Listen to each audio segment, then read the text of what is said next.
triste que antigamente os especialistas falavam que não, né? Se a gente for pensar 20 anos atrás, um pouquinho mais, 25 anos atrás, até pouco tempo, porque outro dia encontrei minha prima aqui onde eu estou, agora na Argentina, e ela não ensinou pro filho mais velho dela de 15 anos, porque ela começou a falar português e a professora falou, tá atrapalhando o desenvolvimento dele, você pode parar, por favor, de falar português com ele? Então o mais velho perdeu essa oportunidade e aquilo ficou com ela, ela achou que ela estava atrapalhando o filho. Então é muito triste porque as gerações anteriores, né, até 20, 25 anos atrás, elas eram aconselhadas pelos educadores a não falar sua língua materna com os filhos. Imagina a dor, né? Assim, eu acho que é muito forte você não conseguir ser você da forma mais nativa com seu filho, porque querendo ou não, língua, né, é a sua identidade também primária, né? Lud, totalmente. Eu vi, infelizmente, quando eu fui fazer a pesquisa, né, pro doutorado, muitas mães me relataram isso. E veja, né, não é... Eu defendi a tese em 2019, então imagina como era na geração anterior, claro. Infelizmente, isso aconteceu, sim, com pessoas até numa pesquisa recente, né? Então, assim, qualquer indício de uma pequena dificuldade ali na alfabetização, em alguma coisa na escola, pode parar com português em casa. Tá sendo isso. Tá sendo português em casa. Ignorância, né? E é muito triste, porque realmente falta de conhecimento. É falta de conhecimento. Porque a gente falar que o bilinguismo não atrapalha a alfabetização ou a aquisição da outra língua, não é um achismo. Isso é comprovado. Isso é comprovado por autores sérios e pesquisas sérias. Então é muito triste, né? Quando você vê profissionais de educação trazendo esse conselho totalmente errado. E não só linguístico, né? Em tudo. Isso a gente já pode falar por aí. Bilinguismo não tem nada a ver com nenhum retardo, né? No sentido de demora a mais nos marcos de desenvolvimento da criança. Então, uma criança bilíngue vai ter seus marcos de desenvolvimento normais, tá? Então, é só em casos muito específicos, quando a criança tem alguma dificuldade de fala muito específica, alguma dificuldade cognitiva muito específica, é que é preciso fazer um estudo individual e ver realmente se a segunda língua está atrapalhando de alguma forma. Mas aí a gente está falando de uma questão cognitiva muito específica. Fora isso, não tem influência nos marcos de desenvolvimento. Exatamente, total. Inclusive, na creche que o meu filho está indo, bom, a gente teve um problema, teve que trocar de creche e tal.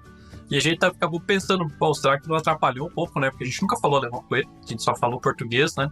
E eles falaram, não, vocês só falam em português em casa. Ele vai aprender, ele tem 1 ano e meio de vida, ele vai aprender, não tem problema. Aí eu perguntei, mas como a gente teve um problema no outro, você não acha legal pelo menos ensinar umas palavras básicas? Eu falo, se você quiser, vai ajudar, ensina aí pra pedir comida, sei lá, trocar fralda, sei lá, qualquer coisa assim. Vai falando pra ele algumas coisas, mas a conversa mantém no teu idioma, porque afinal de contas alemão ele vai aprender. E de fato, assim, em 1 ano, elas falaram pra mim, teve uma reunião de pais não muito tempo atrás, ela falou assim, olha, eu nem gesticulo mais com ele, eu só falo como eu falo com todo mundo aqui na creche, e ele entende.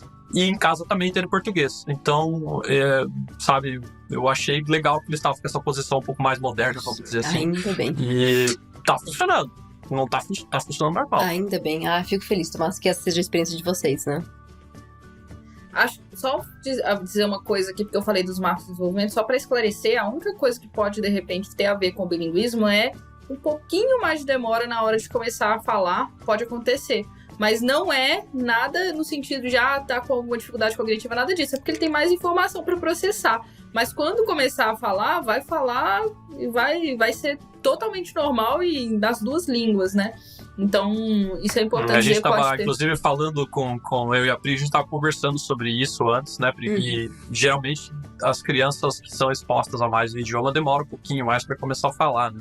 Mas estamos totalmente alinhadas, Lud, porque é exatamente isso. Exatamente essas são as minhas leituras e é também o que eu encontrei na pesquisa e tudo mais, é isso. Então isso pode acontecer, mas é como você falou, é que essa criança está lidando com mais informações, né?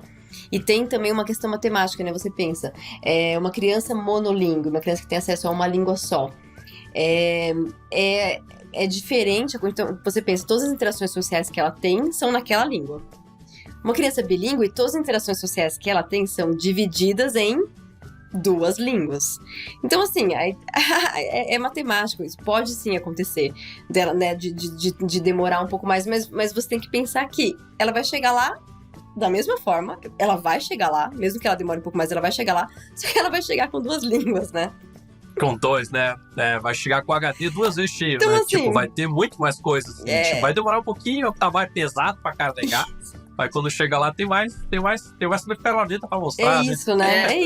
É isso. Então, poxa. Mas é importante falar. Vai ter algumas... Existem vários estudos, né? Com certeza interessantes aí que a Pri conhece de cabo a rabo, né?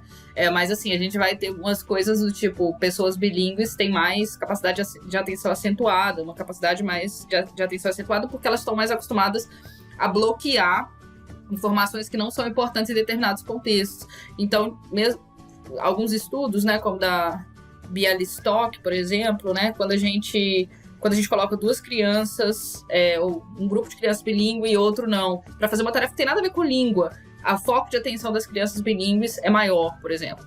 Tem algumas desvantagens também. Por exemplo, ela mesma fez um estudo que ela colocou as crianças lá, umas 1.000 crianças, mais de 900, entre 900 e 1.000, e aí era para vocabulário. Isso também é bem interessante.